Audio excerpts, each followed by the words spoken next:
Hello viewers, তোমরা সবাই কেমন আছো? আশা করছি তোমরা সবাই অনেক ভালো আছো। আজকে আমি তোমাদেরকে সপ্তম শ্রেণী গণিত প্রবাহ এই বইটির 133 নম্বর পৃষ্ঠার 5 এবং 6 নম্বর দাগের অঙ্কগুলো সুন্দর করে বুঝিয়ে সমাধান করে দেখাবো। তোমরা ভিডিওটা প্রথম থেকে শেষ পর্যন্ত মন দিয়ে দেখতে থাকো, ঠিক আছে? ভিডিও শুরু করার আগে তোমাদের কাছে ছোট্ট অনুরোধ করবো, যে সমস্ত ভাই বোনেরা এখন আমাদের এই চ্যানেলটাকে সাবস্ক্রাইব করেনি তারা প্লিজ চ্যানেলটাকে সাবস্ক্রাইব করে দেবে।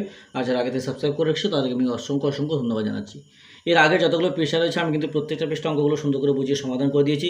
যে সমস্ত ভাই বোনেরা এখনও দেখোনি, আজকে ভিডিও ডেসক্রিপশন বক্সে দেওয়া প্লেলিস্ট লিঙ্কে ক্লিক করে ভিডিওগুলো একটু পরপর দেখে নেবে, ঠিক আছে? কী বলছে দেখো, 5 নম্বর থেকে এদিকে এক দিয়ে কিছু সংখ্যা দিয়ে দিচ্ছে। সংখ্যাটি দশমিকের আগের পূর্ণ সংখ্যা। তাহলে দশমিকের আগের পূর্ণ সংখ্যা মানে দশমিকটা নেওয়া যাবে না। আগের পূর্ণ সংখ্যা কত হচ্ছে এখানে? 54। তাহলে সেমভাবে আমরা প্রত্যেকটা করে নেব। তাহলে দশমিকের আগে পূর্ণ সংখ্যা এর কী হবে? তাহলে এরটা হবে 35, এরটা হবে 2, এরটা হবে 0 এবং এরটা হবে 0। হয়ে গেল। তারপর কী বলছে দেখো, সংখ্যাটির দশমিকের আগের পূর্ণ সংখ্যার আসন্ন মান। তাহলে দশমিকের আগের পূর্ণ সংখ্যা আসন্ন মান দেখো কীরকমভাবে হচ্ছে দেখো। তাহলে এখানে 54 পরে যে দশমিকের পরে কী 7 আছে। তাহলে আমি বলেছিলাম যে 5 বা কিংবা 5-এর বেশি হলে আগের সংখ্যার সঙ্গে 1 যোগ হয়। তাহলে এটা যেহেতু 5-এর থেকে বড় আছে তাই আগের সংখ্যার সঙ্গে 1 যোগ হয়ে গেছে 55। তাহলে এটা কত? 35 আছে। তাহলে তার দশমিকের পর 6 আছে, তাহলে 5-এর বেশি, তাহলে আগের সংখ্যার সঙ্গে যোগ হয়ে যাবে 36। এটা তাহলে কত হবে? 0 আছে, মানে এটা হবে 2, এটা হবে 0, এটা হবে 0। তারপরে কি বলছে, সংখ্যাটি 1 দশমিক স্থান পর্যন্ত প্রকৃত মান। তাহলে প্রকৃত মান মানে কত? সেই সংখ্যাটাই বোঝায়, ঠিক আছে? তাহলে 1 দশমিক স্থান মানে একটা দশমিকের পরে একটা সংখ্যা নিতে হবে। তো দশমিকের পরে একটা সংখ্যা নেব, যেটা হবে সেটাই হবে ওর প্রকৃত মান। তাহলে এখানে 54.7 হয়ে গেছে। তাহলে এখানে কত হবে? এখানে হবে 35.6, তারপরটা হবে 2.0, তারপরটা হবে 0.0, তারপরটা হবে 0.0। তারপর কি বলছে দেখো, সংখ্যাটি 1 দশমিক স্থান পর্যন্ত আসন্ন মান। এটা প্রকৃত মান ছিল, এটা আসন্ন মান। তাহলে আসন্ন মান হলে কী হবে?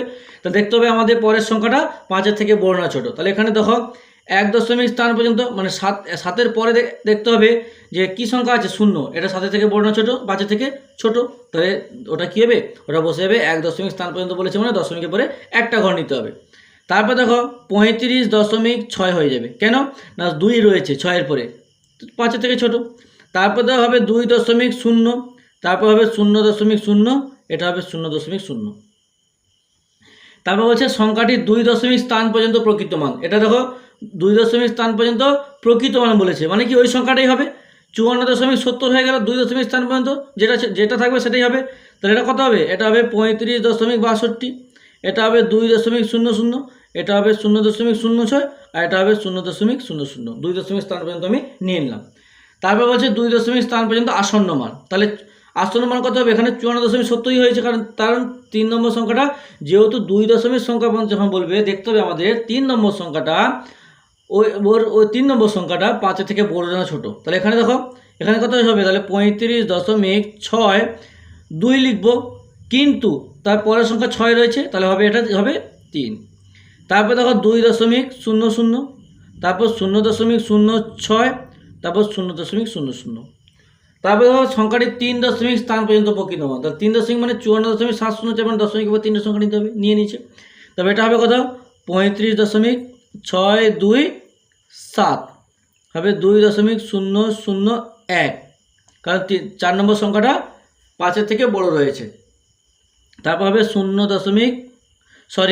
এটা প্রকৃত মান বলেছে, মানে ওই সংখ্যাটাই হবে, ঠিক আছে? তাহলে 35.626 হবে, এটা 2.000 হবে, এটা 0.062 হবে, এটা 0.006 হবে। আর এর পরেরটা হবে সংখ্যাটা আগের সংখ্যার সঙ্গে যোগ হবে, কারণ এটা আসন্ন মান বলেছে। তাহলে এটা কত হবে? 35.627, এটা হবে 2.001, এটা হবে 0.063, আর এটা হবে 0.003। 006 আছে, মানে 006, বুঝতে পেরেছো? তাহলে আসন্ন মান সম্পর্কে এটাই ধারণা পেলাম আমরা। যতটা পর্যন্ত বলবে আসন্ন মান, তার আগে পরের সংখ্যা দেখতে হবে যে 5-এর থেকে বড় না ছোট আছে, সেই মতো আমাদের ক্যালকুলেশন করতে হবে। তারপর 6 নম্বর অঙ্ক কী বলছে? নিচের ভগ্নাংশগুলিকে 2, 3, 4 দশমিক স্থান পর্যন্ত আসন্ন মানে লিখতে বলছে। তাহলে কি বলেছে এখানে? 6 থেকে 1, 2, 3, 4 দশমিক, তার মানে আমাদের কী করতে হবে? আমাদের করতে হবে 5টা সংখ্যা বের করতে হবে দশমিকের পরে। তাই তো তখন তো আমরা 4 দশমিক স্থান মধ্যে আসন্ন বের করতে পারবো, তাই না? তাহলে প্রথমে কী হলো? 22কে 7 দিয়ে ভাগ করবো। দেখো 22কে আমাদের 7 দিয়ে ভাগ করে দিই।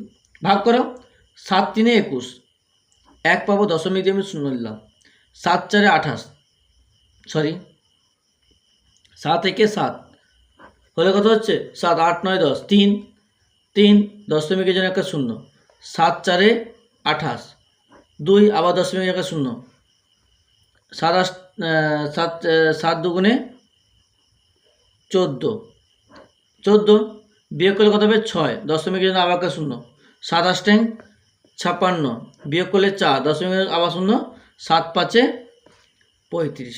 আমি এতটা বন্ধ নিলাম কেন?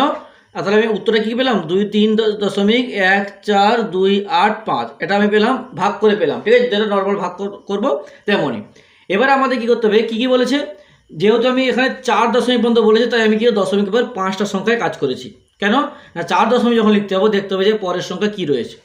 তাহলে এখানে কি লিখবো 22/7 রয়েছে, তাহলে এখানে বলছে 2 দশমিক স্থান পর্যন্ত আসুন, তাহলে আমি অতএব দিয়ে লিখবো 2 দশমিক স্থান পর্যন্ত আসন্ন মান কত হবে, 2 দশমিক স্থান পর্যন্ত আসন্ন মান কত হবে, তাহলে কি হবে 3.14, 2 দশমিক স্থান পর্যন্ত, কারণ 3 নম্বর সংখ্যাটা 2 এর থেকে ছোটো রয়েছে, 5 এর থেকে ছোটো রয়েছে।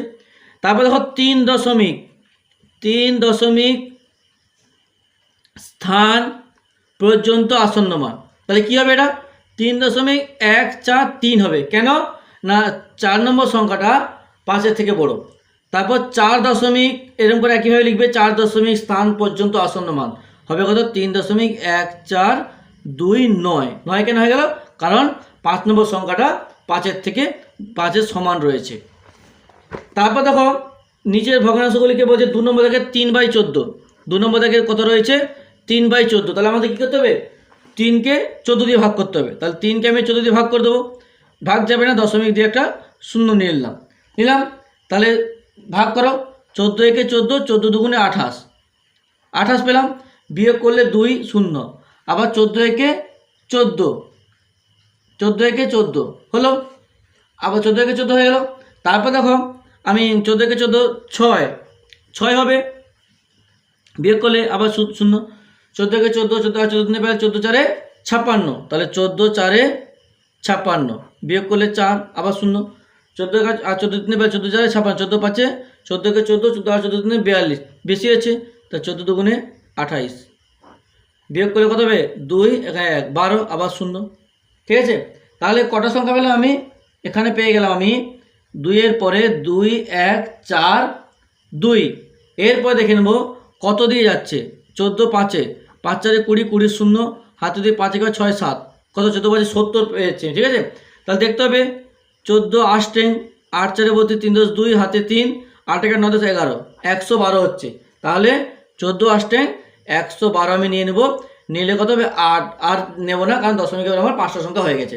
তাহলে পেলাম কত 0.21428, তাহলে এর 2 দশমিক স্থান পর্যন্ত আসন্ন মান কত হবে, লিখতে হবে যে 2 দশমিক স্থান পর্যন্ত আসন্ন মান হবে 0.21, 3 দশমিক স্থান পর্যন্ত আসন্ন মান কত হবে 0.214, 4 দশমিক স্থান পর্যন্ত আসন্ন মান হবে 0.214, কিন্তু এখানে কত রয়েছে 8 রয়েছে 5 নম্বর সংখ্যাটা, তাহলে আগের সংখ্যার সঙ্গে 1 যোগ হয়ে যাবে, উত্তর হবে এইটা, ঠিক আছে। এরকম করে পরেরটাও করতে হবে, 3 নম্বর দাগের অঙ্ক কত রয়েছে 1/5, মানে 1কে 5 দিয়ে ভাগ, দশমিক দিয়ে 0, 5 দুগুণে 10 পেয়ে গেলাম,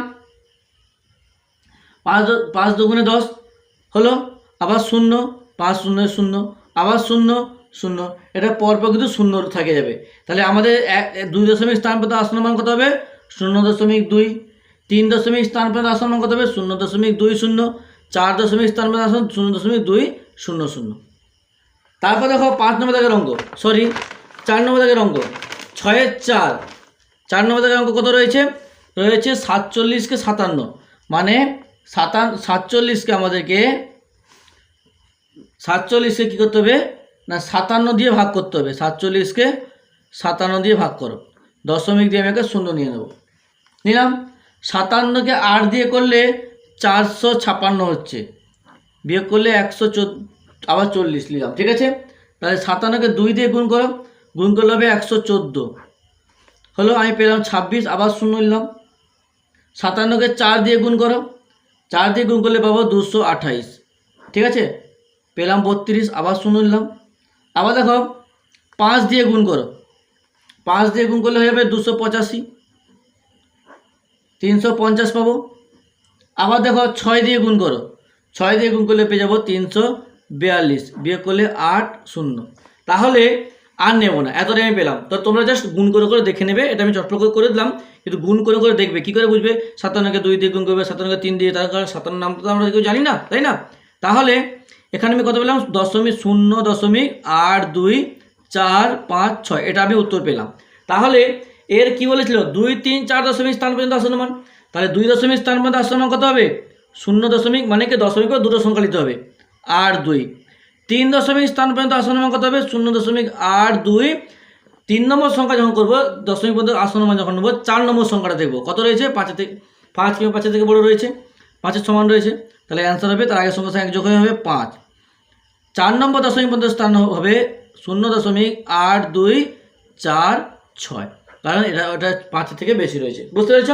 তাহলে এরকম করে অঙ্কগুলো সমাধান করতে হবে। আসন্ন মানে অঙ্কগুলো কিন্তু একদম সোজা বুঝতে গেলে, ঠিক আছে। এক দুটো জিনিস মাথায় ঢুকাতে পারলে প্রত্যেকটা অঙ্ক সহজেই তোমরা করে নিতে পারবে। তাহলে আজকে তো থাক, পরের দিন আমি দ্বিতীয় পার্টে 7 এবং 8 নম্বর দাগের অঙ্কগুলো সমাধান করে দেখাবো। ভিডিওটাকে লাইক করে তোমার অন্য বন্ধুদের মধ্যে শেয়ার করে দিও প্লিজ, কারণ তোমাদের একটা লাইক আমাকে কিন্তু পরবর্তীকালে আরও ভালো সুন্দর ভিডিও বানাতে উৎসাহিত করে তোলে।